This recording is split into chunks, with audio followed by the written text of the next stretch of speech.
सार्वजनिक आरोग्य मंत्री तथा कोल्हापूर जिल्ह्याचे पालकमंत्री प्रकाश आंबेडकर यांनी आज शनिवारी राधानगरी धरणाला भेट देऊन पाहणी केली। यावेळी त्यांनी राधानगरी धरणावर नव्याने बसवण्यात येणाऱ्या रेडियल गेटच्या जागेची पाहणी केली। तसेच सर्व्हिस गेट क्रमांक 3, 4 व 5 ला हायड्रोलिक वॉइस्ट बसवण्याबाबत माहिती घेतली। यावेळी त्यांनी महाजनकोचे जुने जलविद्युत केंद्र पुन्हा सुरू करण्याबाबत जलसंपदा व महाजनकोच्या अधिकाऱ्यांसोबत चर्चा केली।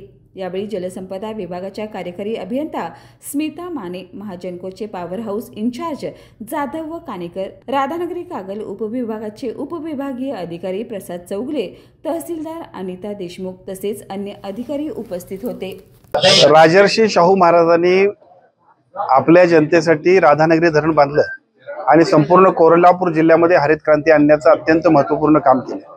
या एका बाजूला राधानगरी धरणाची निर्मिती शाहू महाराजांनी करत असताना दुसऱ्या बाजूला इथं जो काही जलविद्युत प्रकल्प केला तो सुद्धा लोकांच्यासाठी अत्यंत महत्त्वपूर्ण आणि अतिशय आवश्यक अशा पद्धतीचा हा जलविद्युत प्रकल्प होता। मधल्या टप्प्यामध्ये खाजगीकरणातून अनेक प्रकल्प उभा राहिले, त्यामुळे मूळ जे शासनातनं चालू केलेले जलविद्युत प्रकल्प होते ते बरेचसे बंद पडले। त्यातलाच एक बंद पडलेला प्रकल्प म्हणजे राधानगरी धरणावरचा जलविद्युत प्रकल्प।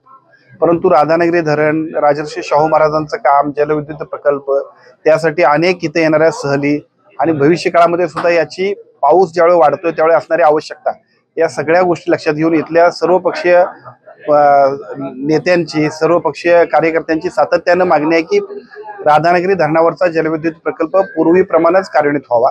आज त्या संदर्भातली एक बैठक या ठिकाणी पार पडली की ज्याच्यामध्ये एका बाजूला MSCBचे अधिकारी आणि दुसऱ्या बाजूला जलसंपदा विभागाचे अधिकारी आणि सर्व लोकप्रतिनिधी या सगळ्यांच्या उपस्थितीमध्ये याच्याबद्दलचा प्रस्ताव शासनाकडे सादर करावा आणि या धरणाचं काम जेवढं महत्त्वाचं आहे, धरणाचं एकूण पाणी साठवणं जेवढं महत्त्वाचं आहे, तेवढंच आपत्कालीन परिस्थितीमध्ये जर पाणी साठा लवकर निचरा व्हायचा असेल तर जलविद्युत प्रकल्प जो पूर्वीचा शासनाचा आहे तो सुद्धा सुरू होणं आवश्यक आहे। त्यासाठी तो तात्काळ सुरू करण्यासाठी सुद्धा आज प्रस्ताव दाखल करून शासनाकडून आम्ही त्याला मान्यता घेतो।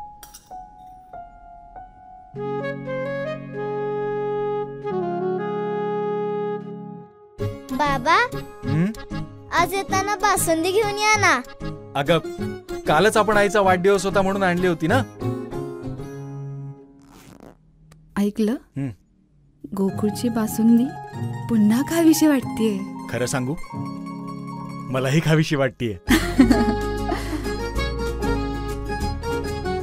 पुन्हा पुन्हा खावीशी वाटणारी गोकुळ बासुंदी।